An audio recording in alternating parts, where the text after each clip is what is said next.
Kalau ingin membandingkan itu kembali lagi ke khutbah Nabi Saya tidak SAW. membandingkan, tolong fokus dengan pertanyaan saya. Dari Ahlus 70 sunnah. golongan yang paling benar mana? Ahlus sunnah. Berarti selain Ahlus sunnah benar atau tidak? Tidak. Validasinya dari mana? Khutbah terakhir Nabi Muhammad. Apa? Khutbah terakhir Nabi Muhammad dalilnya di mana? Itu ada pada piagam, tapi saya lupa namanya, piagam Madinah. Piagam apa? Piagam Carta? Piagam Jakarta? Piagam apa? Piagam Madinah, Olimpiade?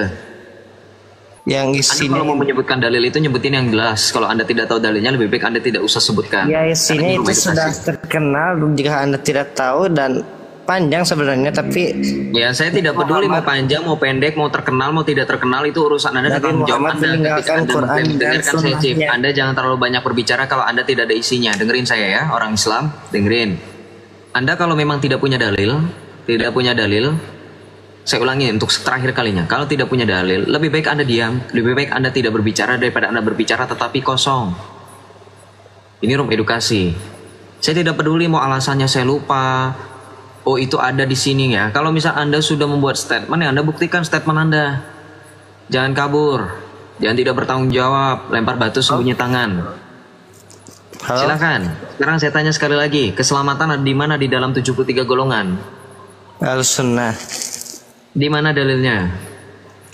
Tidak ada dalil yang menyatakan. Kalau tidak ada dalil, kata Syekh Shalih bin Utsaimin, istadillah qabla an ta'takid. Shalom sahabat gereja YouTube. Apa kabar kalian semua? Senang rasanya bisa berjumpa lagi dengan kalian semua. Kiranya kebaikan Tuhan dan damai sukacita Tuhan selalu bersama dengan kalian, diberikan umur yang panjang, diberikan kesehatan yang sempurna, dan tentunya juga diberikan rezeki yang berlimpah, dijauhkan dari segala sakit penyakit dan malah bahaya. Di kesempatan ini saya mau mengajak Bapak Ibu semuanya membahas tentang. Mari kita saksikan video berikut ini. Selamat menyaksikan. Islam apa? Islam. Islam apa? Nenek aliran.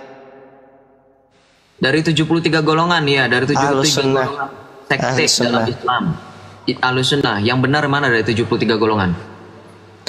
Kalau ingin membandingkan itu kembali lagi ke khutbah Nabi Saya SAW. tidak membandingkan, tolong fokus dengan pertanyaan saya. Dari Ahlus 73 sunnah. golongan yang paling benar mana? Ahlus sunnah. Berarti selain Ahlus sunnah benar atau tidak?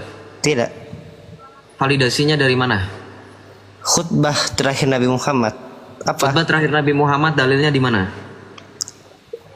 Itu ada pada piagam, tapi saya lupa namanya, piagam Madinah.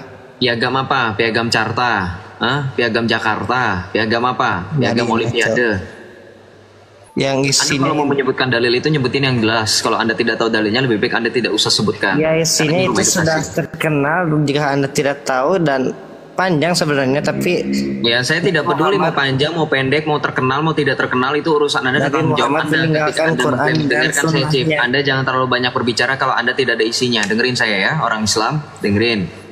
Anda kalau memang tidak punya dalil, saya ulangi untuk terakhir kalinya, kalau tidak punya dalil, lebih baik Anda diam, lebih baik Anda tidak berbicara daripada Anda berbicara tetapi kosong. Ini room edukasi. Saya tidak peduli mau alasannya saya lupa. Oh itu ada di sini ya. Kalau misal Anda sudah membuat statement, ya Anda buktikan statement Anda. Jangan kabur, jangan tidak bertanggung jawab, lempar batu sembunyi tangan. Halo? Silakan. Sekarang saya tanya sekali lagi, keselamatan ada di mana di dalam 73 golongan? Ahlus sunnah. Di mana dalilnya?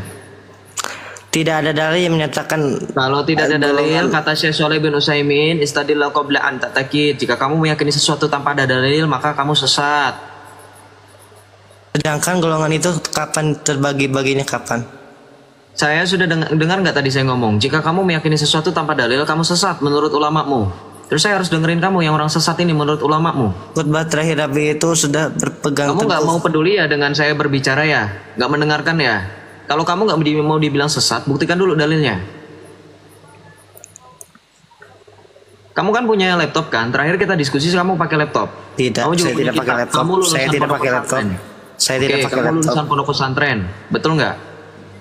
Pondok pesantren, oke. Ya, lulusan pondok pesantren. Kenapa dalilmu nggak begitu banyak? Nggak menguasai dalil. Dulu pondok pesantren kamu belajar apa aja?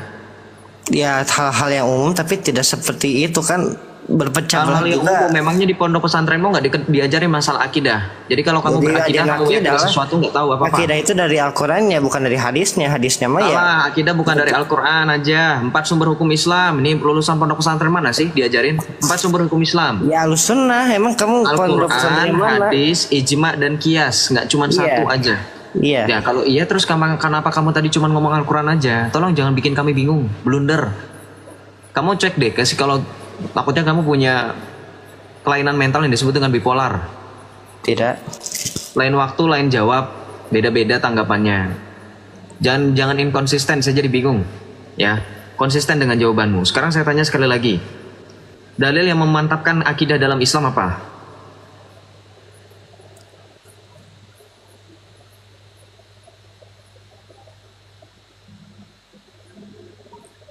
Ampun. Jadi ini saya mau jawab, mau membuktikan kenapa alasan saya pindah dari Islam. Ya gini, ini lulusan pondok pesantren loh teman-teman. Kemarin saya diskusi sama ulama, sama habaib. Lihat tuh di VT saya tentang membahas tentang Nur Muhammad. Tiga-tiganya, si Habib, si Ustadz, si lulusan pondok pesantren juga sama. Sepakat, Joseph, saya tidak mau berbicara lagi di depan umum tentang pengajaran, Joseph. Tuh, kenapa? Ada beberapa ajaran yang memang tidak boleh diperbincangkan di depan umum. Kenapa? Karena ulama-ulamamu tahu kalau diperbincangkan ketahuan kedok kalian. Saya kasih tahu sama kamu kan Ahlussunnah wal Jamaah, pengikutnya Imam Al-Asy'ari bukan? Imam Al-Asy'ari itu kan berpisah dari Mu'tazilah, tapi tidak Saya nggak hanya berkisah ini bro, nggak usah trust issue. Apa yang saya tanya kamu jawab, jangan saya nggak tanya itu, kamu malah jawab yang Al-Asy'ari itu. itu tidak termasuk sepenuhnya, bro. Saya tanyanya simple, kamu pengikutnya Abul Hasan Al-Asy'ari atau bukan? Kan. Bukan, Abul Hasan Al-Asy'ari itu pendiri teologi Ahlussunnah wal Jamaah Asy'ariyah loh. Al-Asy'ari. Sekarang saya tanya sama kamu, tauhid yang kamu anut yang mana deh? Simple. Keesaan Allah. Keesaan Allah yang mana? Keesaan Allah menurut Syekh Ibnu Taimiyah atau keesaan Allah menurut Abul Hasan Al-Asy'ari yang 20 sifat? Yang sebelumnya tadi apa? Tuh, ini lulusan pondok pesantren loh. Masa jawab pertanyaan saya dengan sebelumnya? Bagian yang pertama. Maksud saya bagian yang pertama. Yang pertama yang mana? Ya itu. Yang itu yang mana? Anda lulusan pondok pesantren, malu. Saya kasih tahu, saya bukan lulusan pondok pesantren. Anda jawab keimanan Anda itu, yang begitu. Apa itu? Jawaban apa itu? Saya berdiskusi sama Bang Badrul itu jawabnya begini. Kalau Badrul itu jawab begini. Tidak Anda bahas. Loh, dengerin. Kalau saya diskusi sama Badrul Afkar, lulusan pesantren juga, teman saya juga di TikTok juga. Dia kalau jawab pakai dalil, oh saya mengikuti begini-begini dari dalilnya gini. Kamu jawab lulusan pondok pesantren. Ada pesantren yang terlalu kuat agamanya karena itu pondok, ada juga yang tidak terlalu karena ya pergi pulang seperti saya. Saya pergi pulang jadi ya tidak terlalu banyak lagi seperti mereka. Urusanmu. Ya udah berarti kamu yang mengakui Allah 20 sifat ya. Itu Al-Asy'ari, sebenarnya itu pelajaran dahulu berbeda lagi. Iya, dahulu berbeda lagi. Memang kalau dalam Islam itu kalau misalkan nggak ada otoritas kalian berkembang sampai nanti kalian menuhankan Muhammad, ya toh? Enggak. Loh, kamu yakin nggak menuhankan Muhammad? Bagaimana bisa kita menyembah Ada. Yang kamu mengutus, tanyakan, yang diutus? Kamu tanyakan, beda. Kamu tanyakan bagaimana bisa? Lah konsep Nur Muhammad itu kan dari Ahlussunnah wal Jamaah, bro. Nah, saya ingin tanya itu Nur Muhammad itu dari konsep yang mana? Saya saja baru tahu loh Nur Muhammad. Dari konsepnya Syekh Nawawi Al-Bantani. Siapa? Ulamamu. Syekh Nawawi Al-Bantani, ulamamu. Kitabnya kitab apa? Kitab Qasidah Barzanji. Yang kalau misalkan Maulid Nabi kalian bacakan bersama dengan Qasidah Budroh. Maulid Nabi. Ya. Maulid Nabi Ya. itu didirikan oleh siapa? Ya nggak tahu, tanya sama imanmu, ngapain Oleh tanya sama Syiah. saya? Maulid Nabi itu didirikan oleh Syiah. Boleh sih, Angkut kamu mengakui kenapa orang-orang Sunni merayakan Maulid Nabi? Kalian mengikuti orang Syiah. Lebih tepatnya yang merayakan Maulid Nabi bukan orang-orang Ahlussunnah Jamaah tapi NU. Oh, pembohong. Orang Ahlussunnah wal Jamaah yang merayakan orang-orang NU itu disebutnya apa? Orang-orang NU. Islam apa Ya, mereka? mereka kan pengikut Syafi'i dan mereka Enggak mazhab, Apa? jangan bohong. Saya tanya Apa? akidah bukan mazhab. Kalau mazhab itu cuma 4. Kamu nggak nyambung nih. Ini lulusan pondok pesantren bener nggak sih? apa tadi? NU itu akidahnya apa? Ahlussunnah wal Jamaah, Salafi. Ahlussunnah wal yang Jamaah. Ya, Ahlussunnah wal Jamaah. Berarti NU itu merayakan Maulid itu berarti dari Syiah. Iya, mereka itu menambahkan dari Iya, sendirinya. tuh dengerin. Lu masih tanya alasan gua murtad. Nggak ada validasi dalam Islam mana yang benar, mana yang salah, bingung sendiri kan. Saya dengerin kamu, misalkan kamu bilang, oh ini salah, ini benar Joseph, saya nggak bakalan menerima apapun jawaban dari kamu karena kamu tidak punya otoritas. Kamu bukan seorang ulama, kamu pun mengakui kualitas ilmu kamu masih berada di bawah rata-rata, masih awam, masih banyak yang harus dipelajari. Ini ulamamu saja, jangan kamu pikir oh kalau begitu dengarkan ulamamu saja, ya beda zaman, beda pembicaraan, beda pendapat, beda ulama, beda pendapat. Itu yang disebut dengan ikhtilaf, betul nggak dalam Islam ada ikhtilaf? Iya. Ikhtilaf dalam Islam itu disebutnya rahmat, betul apa enggak? Rahmat itu apa? Beda lagi ya rahmat Dari Allah, dan itu adalah bagian dari bagaimana kalian menjalankan syariat Islam. Betul nggak? Menjalankan syariat dalam fikih ya. Nggak cuma dalam fikih, dalam usul juga, dalam iman. Lo kan nggak usah lari-lari. Iya. Apa? Nggak usah lari-lari. Kamu juga berpemahaman tauhid juga kan belum tentu tauhid kamu diimani oleh orang lain. Sekarang dalam Islam itu teman-teman, konsep ketuhanan mereka itu juga sama, masih beda-beda. Ketika mereka menyamakan oh Tritunggal sama Oneness, oh Tritunggal, mereka pun sama. Konsep ketauhidannya orang Ahlussunnah wal Jamaah Asy'ariyah wal Maturidi dengan orang-orang Salafi memangnya sama? Beda. Nah, beda, kamu akuin. Kalian menganggap kebagaimanaan Tuhan, ini baru konsep tauhid ya. Kita bahas tentang kebagaimanaan Tuhan, kebagaimanaan Allah, kebagaimanaan Allahmu sama apa enggak? Di satu sisi Syekh Ibnu Taimiyah itu dikafirkan oleh banyak ulama karena menjisimkan Allah. Apa itu jisimkan Allah, teman-teman? Artinya mengatributkan Allah mereka dengan fisik. Punya tangan, punya arah, punya mata. Itu Syekh Ibnu Taimiyah yang menjadi guru dari atau soko guru dari Salafi, golongan Salafi. Makanya dalam kitab Al-Maqalat As-Sunniyah fi Kasyf Dolalatin Ahmad Ibnu Taimiyah, di situ tercatat dalam makalah yang ke-10, Ibnu Taimiyah berdasarkan Syekh Ibnu Hajar Al-Haytami, beliau mengatakan Ibnu Taimiyah dikafirkan oleh banyak para ulama. Kenapa? Karena mencifati Allah dengan makhluk. Jadi nggak cuma konsep ketauhidan aja yang berbeda, tetapi juga kebagaimanaan Allah kalian yang berbeda. Sekarang kalau misalkan banyak orang Islam yang bilang Tuhannya oten makhluk, Tuhannya oten menyerupai manusia, kamu nggak sadar bahwa ulamamu pernah mengatakan Tuhanmu itu seperti makhluk, punya betis, punya tangan. Mau saya tampilkan kitabnya Al-Maqalat As-Sunniyah fi Kasyf Dolalatin Ahmad Ibnu Taimiyah. Anda sudah memberitahu saya dan saya juga baru tahu tentang ya kemarin baru tahu serius, baru tahu kamu serius. Ya, coba cari. Saya coba jujur ya. Apa? Berarti kamu baru tahu. Iya, saya jujur saja. Saya tampilkan untuk saudara semua yang ada di sini. Saya bertanggung jawab kok kalau misalnya saya bilang saya tampilkan. Saya bertanggung jawab kok. Saya nggak seperti kebanyakan orang Islam seperti Nandar dan Zuma. Bentar. Kemarin itu yang Anda kirimkan tuh hadis yang menerangkan Allah berwujud pemuda kan yang Anda? Dengerin dulu, saya nggak lagi bahas hadis ya. Saya lagi bahas tentang kesesatan para ulamamu yang nggak bisa menentukan mana yang benar, mana yang salah. Karena itu terlalu relatif bagi kalian sehingga kalian tidak bisa menentukan kebenaran secara absolut. Nih kitabnya. Saya mau naikkan orang Islam yang lain ya. Saya mau supaya yang Islam yang cuman congor di bawah, yang cuman jadi jihadis typing di bawah membantu si Chief ini, ya, yang bilang katanya saya sesat, gak ada data, ini data saya. Ini 1000 halaman loh kitab ini tebalnya nih. Kamu pikir saya ngomong itu asal-asalan aja? Enggak loh. Saya dididik oleh gereja Katolik itu kalau mengimani sesuatu, kalau meyakini sesuatu harus pakai dalil. Kamu bisa bahasa Arab, silakan bahasa Arabnya nih Pak. Al-Muqallam.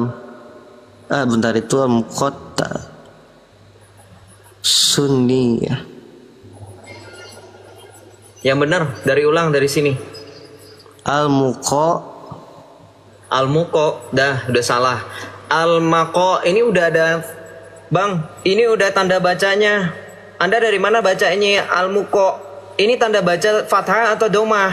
Yang Islam Anda atau saya? Yang Islam Anda atau saya? Itu fathahnya juga pada kaf. Iya, berarti Al-Maqalat. Al-Maqalat. Iya. Al-Maqalat. Al-Maqalatus Sunniyah. Ini bisa baca. Fi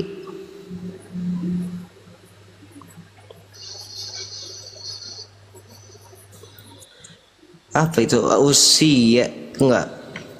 Itu Fi majrur tapi kasyaf dolalatin Ahmad bin Taimiyah. Artinya apa? Kumpulan makalah dari ulama Ahlus Sunnah wal Jamaah terkait kesesatan dolalah Ahmad ibnu Taimiyah. Saya tadi sempat bilang ya, Ahmad ibnu Taimiyah di makalah ke-10 itu mengatakan bahwa Allahmu itu punya fisik. Kita lihat di sini ya. Kalau ada orang Islam yang mau naik silahkan ya. Saya nggak mau kalau kalian typing doang, kasihan ini. Nggak ada yang bantu si Chief ini. Ya, paling tidak bantulah. Kita baca di sini. Ya. Perkataan ini dari mana? Dari siapa? Dari Syekh Ibnu Hajar Al-Haytami, ulama Anda, orang Islam. Kita baca di sini. Perkataan Ibnu Taimiyah yang berisi celaan dan penghinaan terhadap Rasulullah Muhammad ini tidaklah aneh, karena dia bahkan telah mencaci Allah. Ini ulama kalian loh, Ibnu Taimiyah. Kenapa dikatakan mencaci Allah? Nih dikatakan mensuci Allah dari perkataan orang-orang kafir dan ateis. Di Ibnu Taimiyah disamakan dengan orang kafir dan ateis, guys. Teman-teman semuanya, disamakan dengan orang kafir dan orang ateis. Kenapa? Alasannya karena di sini kita baca alasannya. Ibnu Taimiyah menisbatkan ini artinya menyematkan kalau teman-teman dalam bahasa Indonesia. Menyematkan, memberi gelar ya. Menisbatkan apa? Hal-hal yang tidak layak bagi Allah. Ia menyatakan Allah memiliki apa teman-teman? Memiliki arah, memiliki yod, memiliki rijal, memiliki ain. Kita baca dalam kurun, kalau ini dalam bahasa Arab artinya apa? Dengan makna anggota badan. Dan hal-hal buruk yang lain. Kamu pernah kan baca Ibnu Taimiyah itu sempat mensahihkan hadis yang katanya diriwayatkan oleh Ibnu Abbas. Katanya Rasulullah bermimpi bertemu Allah dalam bentuk pemuda amrot berkulit hijau berambut keribo. Tahu? Iya, hadis yang kemarin Anda kasih tahu ke saya kan yang itu. Ya, itulah yang dimaksud oleh Syekh Ibnu Hajar Al-Haytami, bahwa memang betul. Nih, Ibnu Taimiyah itu mengatakan Allahmu berambut keribo, berkulit hijau dalam bentuk pemuda amrot. Kamu pernah nonton film Avengers? Sebentar, saya salah dulu. Kamu pernah nonton film Avengers? Saya tanya, pernah nonton film Avengers nggak? Bahkan saya instruksi sebentar. Pernah nonton film Avengers nggak? Saya ingin instruksi sebentar. Anda menolak saya? Silakan. Hah? Instruksi apa? Hah? Instruksi apa? Silakan. Untuk hadis itu yang diriwayatkan oleh Ibnu Abbas atau disohihkan oleh Ibnu Al-Tamiyah, dilihat dari sanadnya ada satu orang yang memiliki ilat. Gua nggak usah dijelasin. Lu ngerti nggak sih poinnya apa, bro? Lu lagi ngomong sama mantan Islam yang lu bahkan akuin secara tersirat bahwa gua lebih mampu daripada lu. Jadi gua tahu kenapa akhirnya Ibnu Taimiyah nggak lagi mensahihkan hadis, karena ditegur banyak ulama, diancam bahasa halusnya, sehingga dia mencabut kesohihan hadis tersebut. Jangan kamu pikir saya nggak tahu sejarahnya. Makanya kamu nanti kalau misalnya kamu join debat antara Sunni dan Wahabi, yang Salafi yang kalian sebut Wahabi itu, kalau kamu baca di Facebook, orang-orang Sunni mengatakan orang Wahabi itu Tuhannya kayak oten katanya. Bedanya mereka rambutnya keribo. Karena apa? Karena dengan si Ibnu Taimiyah ini yang membekas. Kalau nggak ditegur, Ibnu Taimiyah nggak mencabut kesohihan ini. Makanya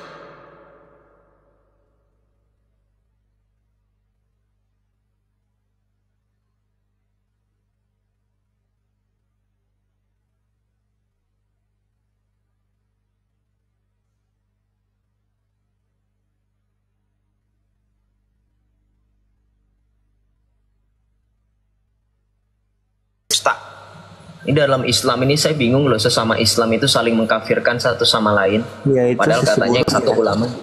Itu memang sisi buruk dari ulama-ulama. Masalahnya sisi buruknya itu terlalu banyak, bro. Nanti kita buktikan yang lainnya ya. Oke, sekarang saya tanya sama kamu berkaitan dengan makalah ini, masih sama dengan pembahasan yang tadi. Pertanyaan saya, jelaskan arti kata tawasul dan tabaruk. Baru tahu saya. Baru tahu. Kamu Islam berapa lama nggak tahu tawasul dan bertabaruk? Ya, kalau tabaruk itu baru tahu, tawasul sudah lupa saya. Udah lama itu pernah dengar. Kok bertawasul lebih kamu lupakan? Tawasul itu dalilnya ada dalam Al-Quran dari kata wasilah, perantara artinya. Kamu nggak tahu?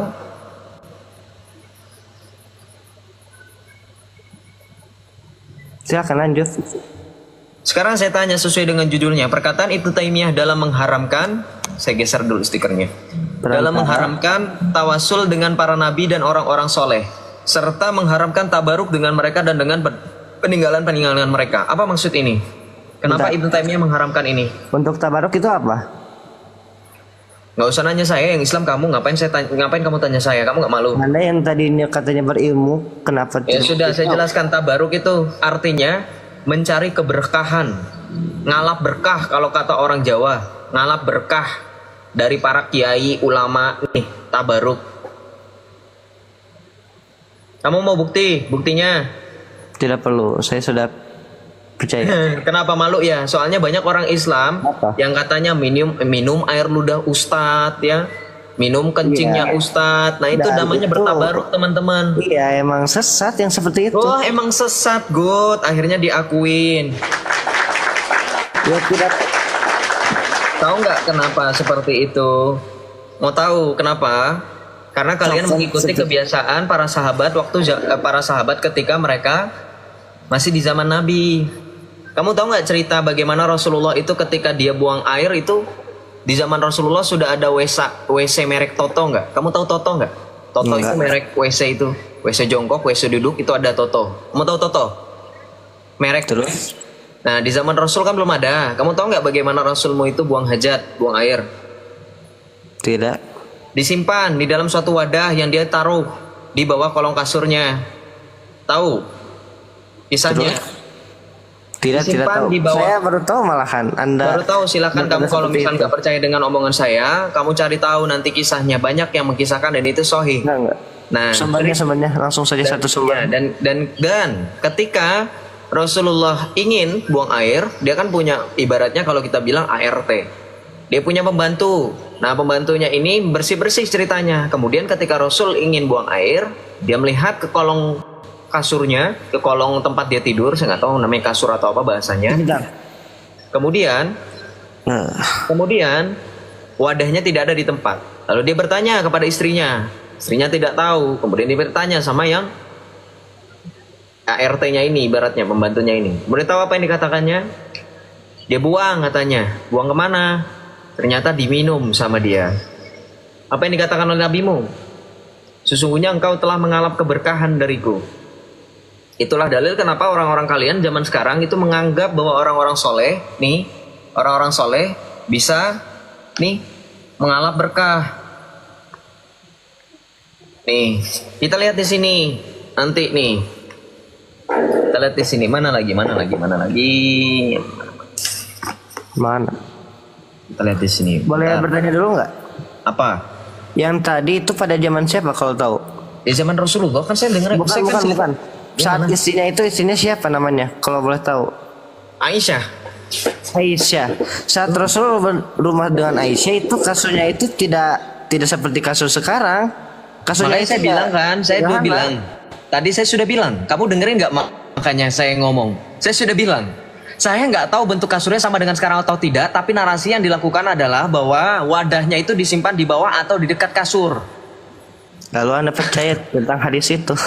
Wah, tetap percaya lo orang sohi. Kamu nggak tahu memang. Ya hadis yang tadi juga yang Ibnu Taimiyah itu kan sahih, tapi kan itu tidak dibenarkan. Bukan disahihkan oleh Ibnu Taimiyah. Dari sanatnya saja, dari perawinya saja sebelum Ibnu Taimiyah itu sudah sesat. Ada yang ilat, tahu ilat? Cacat. Jadi ingatannya itu jadi lupa gitu, kacau. Makanya itu jadi maudhu. Lalu seperti yang Anda katakan tadi, Ibnu Taimiyah tidak sahihkan kembali hadis tersebut. Silakan.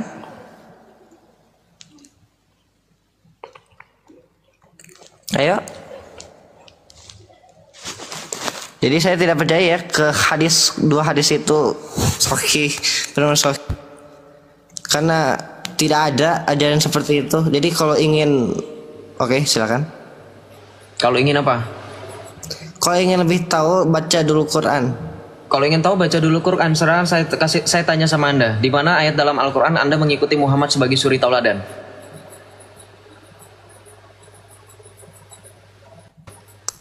Saya tahu tapi saya lupa. Itu ada di usul fikih. Enggak, kalau misalkan Anda suruh saya baca Quran, paling tidak Anda sudah membaca dan Anda lebih bisa daripada saya. Kalau Anda mengatakan saya tahu tapi saya lupa, itu namanya Anda bukan tahu, tapi Anda benar-benar tidak tahu. Jangan berbohong, jangan kebiasaan memakai kalian biasa dalam mempertahankan kebohongan atau apa yang disebut dengan takyah. Mau saya bantu?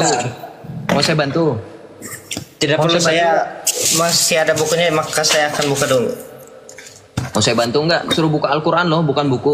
Bukan, ya kan buku ini memiliki kutipan-kutipan. Al-Quran, nggak pede dengan Al-Quran, nggak pede dengan Al-Quran, nggak pede dengan Al-Quran, nggak pede.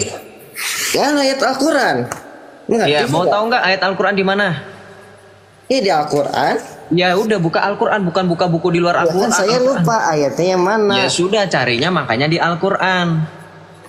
Kebanyakan alasan. Mau gue bantuin gak? Sekarang lu buka Al-Quran, lu tutup buku yang lu buka sekarang, lu buka Al-Quran. Lu harusnya lebih percaya otoritas Al-Quran, kan Al-Quran firman Allah. Lebih berkuasa firman Allah atau tulisan manusia? Katanya kalian alergi dengan kitab karangan manusia. Oh, Oten kitabnya Biblos karangan manusia. Diskusi sama Joseph, maunya kitab karangan manusia daripada sentuh Al-Quran. Alergi kalian dengan Al-Quran, biaran kayak gini. Buka surah Al-Ahzab 21. Al-Ahzab 21, sebentar.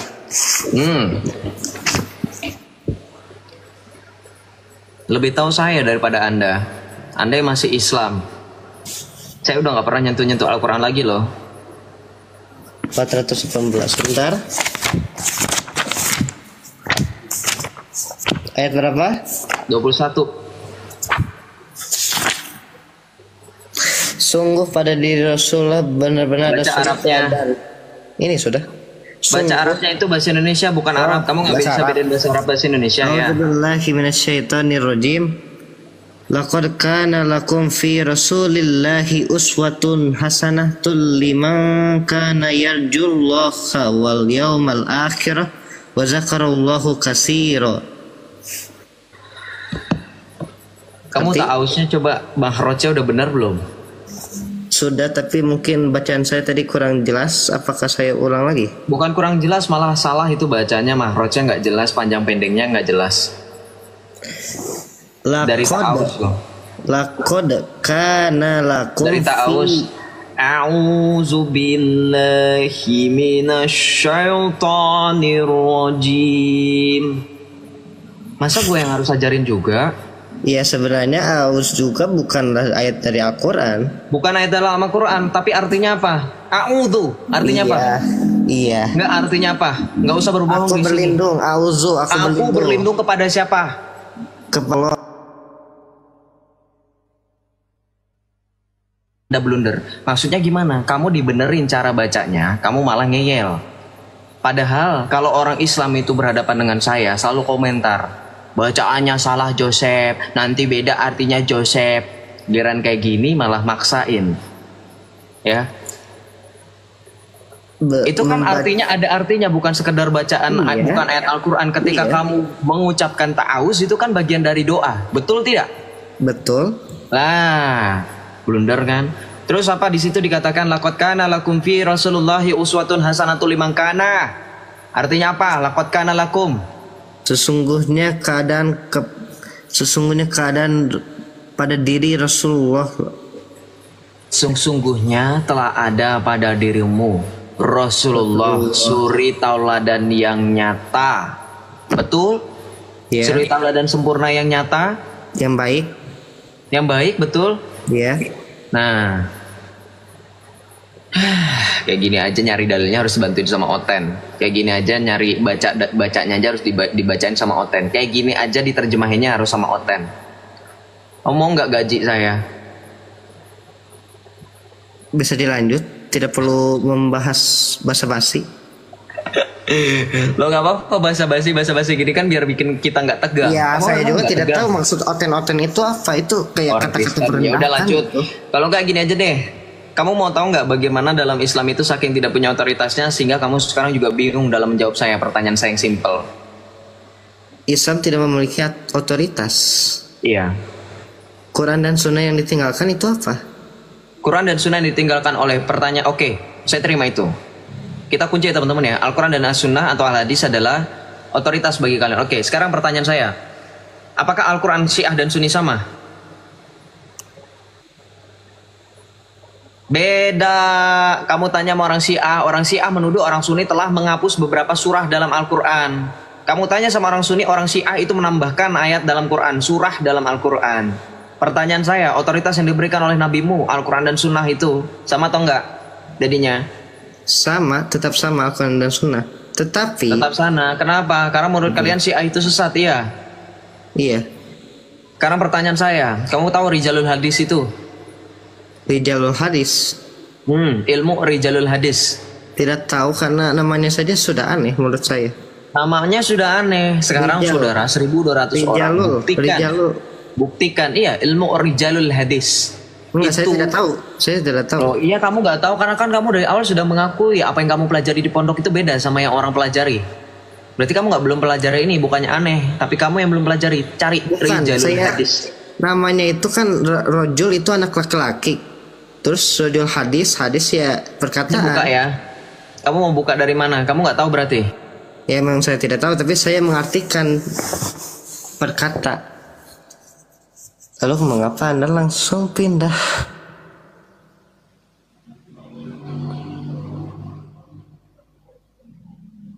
Kenapa? Kamu ngomong apa tadi? Kamu ngomong apa? Pindah dari Quran jadi ke hadis. Joseph agamanya apa? Saya Kristen Katolik. Pindah apa? Apa, Cok? Kamu putus-putus, bro. Kita tadi kan membahas Al-Quran. Tuh kan? Gimana ini? Kita membahas Al-Quran loh ini. Membahas Al-Quran. Gimana apanya? Membahas Al-Quran. Kamu putus-putus, bro. Aku tidak putus. Kamu putus-putus, saya nggak ngerti kenapa kamu macet-macet ya. Anda putus-putus.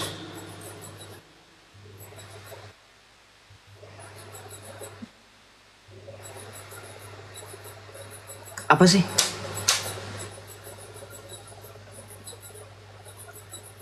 Kita lanjut ya teman-teman ya, saya nggak ngerti sama orang itu. Sahabat Gereja YouTube, itulah tadi videonya yang telah disampaikan. Apa pendapat saudara? Bisa tulis di kolom komentar. Atau saudara bingung mau jawab apa? Saudara cukup tulis di kolom komentar Tuhan Yesus. Baik, Tuhan Yesus Maha Dahsyat. Itu aja, tulis di kolom komentar itu membuat kami tim Gereja YouTube terus semangat lagi memuliakan nama Tuhan Yesus. Ibarat kata itu adalah infus untuk kami terus mengumandangkan nama Tuhan Yesus. Tak lupa saya ucapkan terima kasih kepada kalian semua atas dukungan yang selama ini. Terhadap channel Gereja YouTube, dukung terus channel Gereja YouTube. Dengan cara apa? Tentunya dengan cara subscribe channel Gereja YouTube agar bisa mencapai 1 juta subscriber. Karena belum ada channel Kristen yang sampai 1 juta subscriber, maka dari itu harapan kami tim Gereja YouTube tahun ini bisa mencapai 1 juta subscriber. Makanya kami berharap saudara dan sahabat Gereja YouTube setelah menonton video jangan lupa bagikan video-videonya kepada yang lain agar kiranya channel Gereja YouTube ini bisa menjadi berkat untuk orang banyak. Terima kasih. Tuhan Yesus memberkati kita semua. Shalom Bapak Ibu yang kami sangat hormati dan kasihi, dalam nama Tuhan Yesus Kristus. Beberapa waktu lalu kami telah menyelesaikan pelayanan kami di pedesaan. Kami membuat satu terobosan untuk membuat mobil ambulan gitu ya, untuk transportasi. Di sana kami memang sangat melihat di sana kebutuhan transportasi di desa tersebut. Selain jalannya yang jauh dan curam, terkadang kalau ada peristiwa malam hari atau ibu hamil, mereka kasihan, bingung mau diangkut pakai apa. Maka dari itu kita putuskan bersama tim untuk menggunakan channel gereja YouTube ini untuk rekan-rekan subscriber bila ingin mengambil bagian untuk pelayanan ini bisa berbagi di rekening yang tertera di atas. Ayo ambil bagian. Kami perkirakan habis sekitar 130 juta karena untuk membeli mobil dan dekorasi ambulan tersebut. Apalagi ditaruh oksigen, peralatan oksigen dan lain-lain. Kami memohon dukungan doa, dana dari Bapak Ibu, saudara-saudari penonton gereja YouTube, orang-orang baik yang rindu berdonasi dalam melakukan atau mengirimkan di nomor rekening yang tertera di bawah ini. Kami berharap Tuhan akan menolong kami dan mencukupkan kebutuhan untuk pelayanan ini. Terima kasih, doa kami selalu menyertai saudara dan pelayanan kita bersama ini. Tuhan Yesus memberkati kita semua. Haleluya.